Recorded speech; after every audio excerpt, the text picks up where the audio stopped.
What's going on, guys, and welcome back to the podcast. This is the world's okayest physical therapist podcast. I'm your host, Dr. H, and today we are continuing on with part 3 of the inflammation series. If you haven't listened to the first 2 episodes yet, I strongly advise you to because it will give you a lot of the context of what we're talking about here today. So, today we're focusing on isometrics. We're focusing on the tissue level and how isometric exercises can help with inflammation. So the title for today will be Isometrics, the Hidden Power of Stillness. Now, real quick housekeeping. Please don't forget to check out 10,000. The link will be in the description. You can get 15% off, which is amazing. Also, check out the store that is now operational. That will be on our very own website. Thank you to the Patreons that are contributing, because it's through the Patreons that I'm really able to get a lot of this done, and then you all get to benefit from all the hard work of the Patreons that are subscribing, engaging, and asking for new content. So please consider joining the Patreon, picking up a pair of shorts, which I'm not currently wearing. I have been for the last 2 episodes, but I'm not wearing any pair right now, but they are amazing. Now let's get into inflammation at the tissue level with isometrics. And to start, we'll begin by asking a very simple question. What is an isometric exercise? And to answer that, we have to also talk about what it isn't. Now, an isometric exercise is not one where there's any movement, at least not visibly. Now, if you take your bicep, your arm, and you touch your fingertips to your shoulder, that is a concentric contraction of your bicep. That means the muscle is getting shorter. And then as you extend that arm nice and straight, letting it come back down to your side, that is a eccentric motion for the bicep. And most of the muscles in the body are set up in such a way that they're diametrically opposed by another muscle. And to keep it very short and brief, we call this the agonist and the antagonist, where the agonist is trying to do a motion and the antagonist would resist that motion. So in the case of your arm, the bicep would be the agonist and the triceps would be the antagonist. Now, when you're doing one motion in one part of your body, like let's say going to touch your shoulder, you can have a concentric contraction on one side and an eccentric contraction on the other in order to provide stability or slow a movement. So while we are talking about focusing on just one muscle in this example, it is fair for you to be thinking, well, wait a minute, there's other muscles involved with this motion too. How do they fit in? So go ahead and put those thoughts aside. If you're already thinking about that, we're going to just focus on the idea of what an isometric exercise is. And in this case, it is not concentric where it's shortening. It's not eccentric where it's lengthening. It is isometric, meaning it is staying the exact same length. And what this would look like for the bicep is having your arm at 90 degrees, taking your other hand, placing it on your wrist, and trying to contract into that wrist, doing a little bit of a bicep curl while not moving the arm at all. And what happens here is the muscle fibers are going to generate tension. But like I said, there's not going to be a change in muscle length. And in physical therapy, isometrics are often one of the first exercises that is performed following surgery or injury because it allows the muscles to fire without stressing the tissue. And this is very important when it's healing. Because if you go through and stress the tissue, you have a possibility of increasing injury or a tear. And this is particularly true if you look at bicep tenodesis, for example. That's if you have a bicep tear and they anchor the bicep tendon with a screw into your humerus. What they're trying to do is they're trying to restore some function of the bicep, for example. And one of the earliest exercises you're even allowed to do, according to most doctors through their protocols, is bicep isometric exercises. And the same is true for a host of other exercises. Now, I personally like using these to establish what I call the mind-muscle connection as well, which allows the brain to figure out how many neurons it has to recruit in order to get a muscle unit to fire. And that is a very important tool that I use in the beginning of physical therapy with most of the patients that I see, where it's, hey, even though I know you can handle this a lot more, let's start with isometric and feel what a good contraction is. So again, isometric is just a contraction of the muscle that doesn't change length. Moving on to the next point, isometrics and blood flow. And this is where we really get into the important part of the inflammation process. Even though there isn't movement, that doesn't mean that nothing is happening inside the body.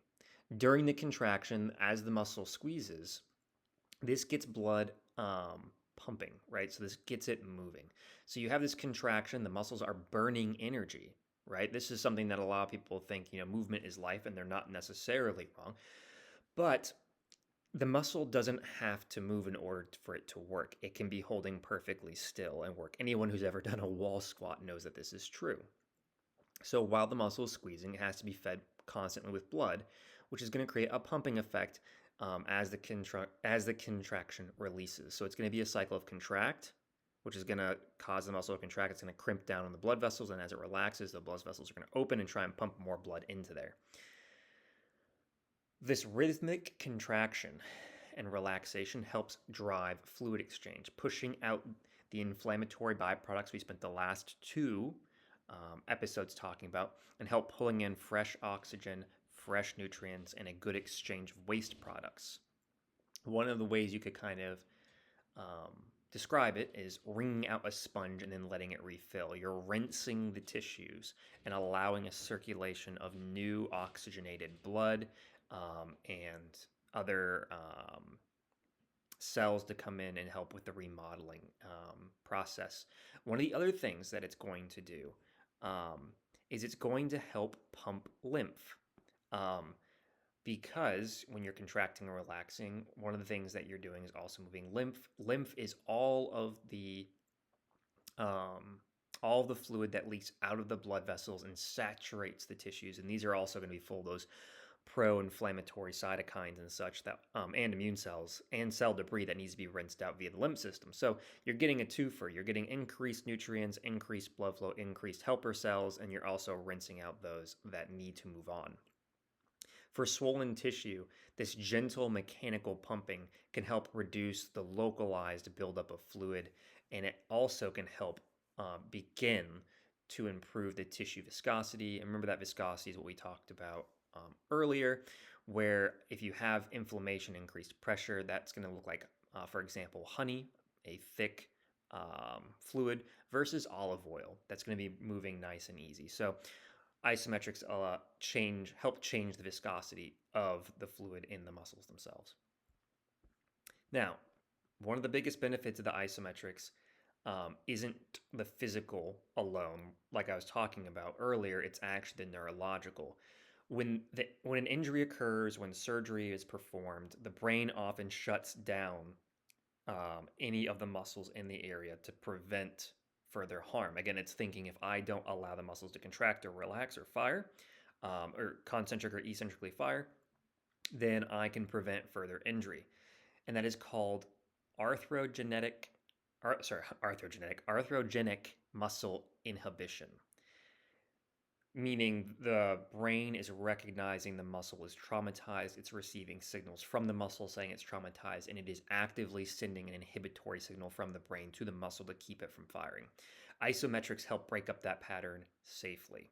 And it establishes that mind-muscle connection. That static contraction sends a powerful sensory feedback back to the brain saying, hey, I can contract without changing shape, and it's not painful.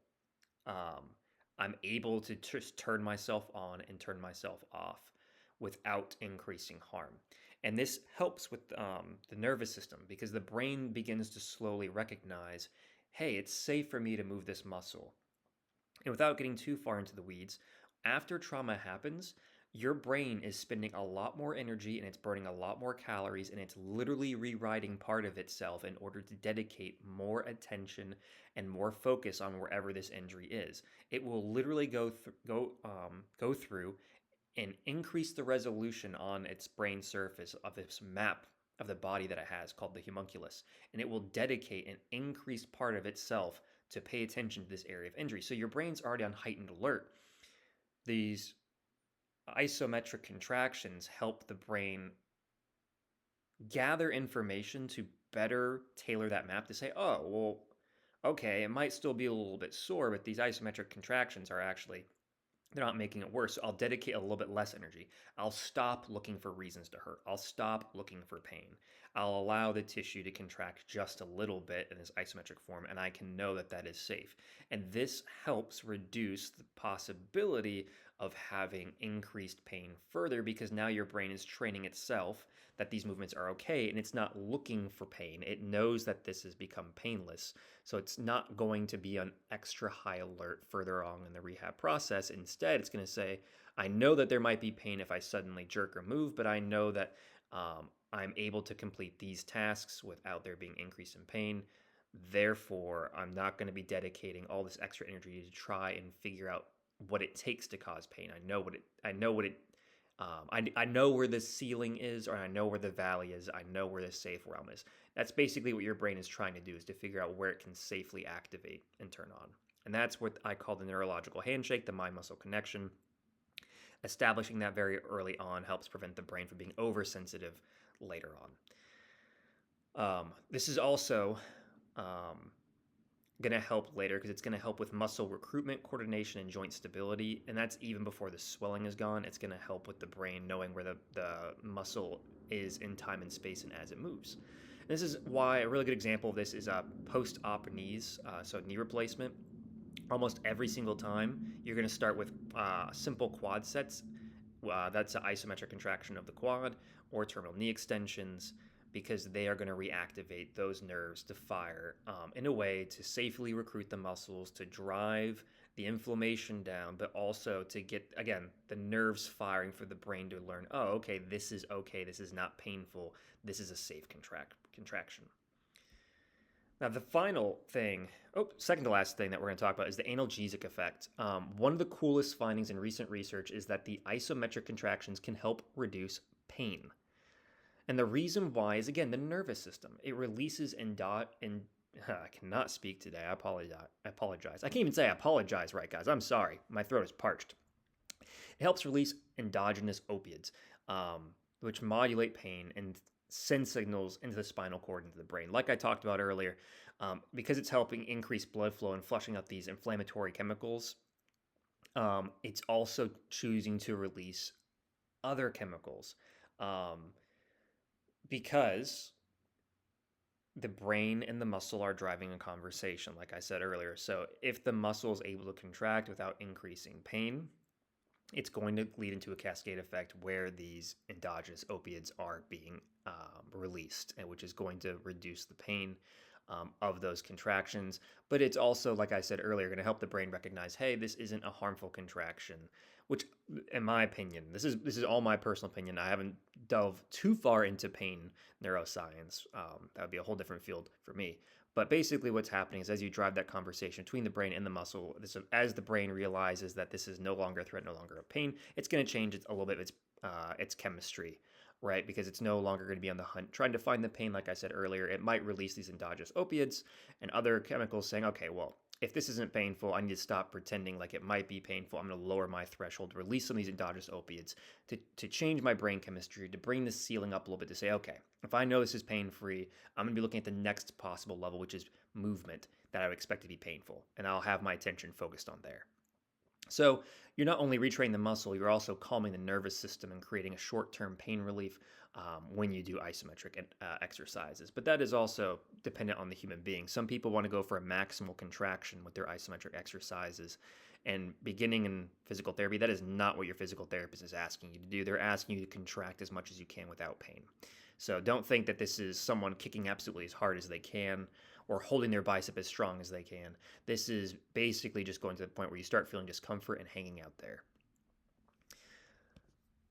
This also ties into the fascia and the tissue viscosity, like I said earlier. The web of connective tissue that surrounds muscle, which is called fascia and helps hold muscle in place.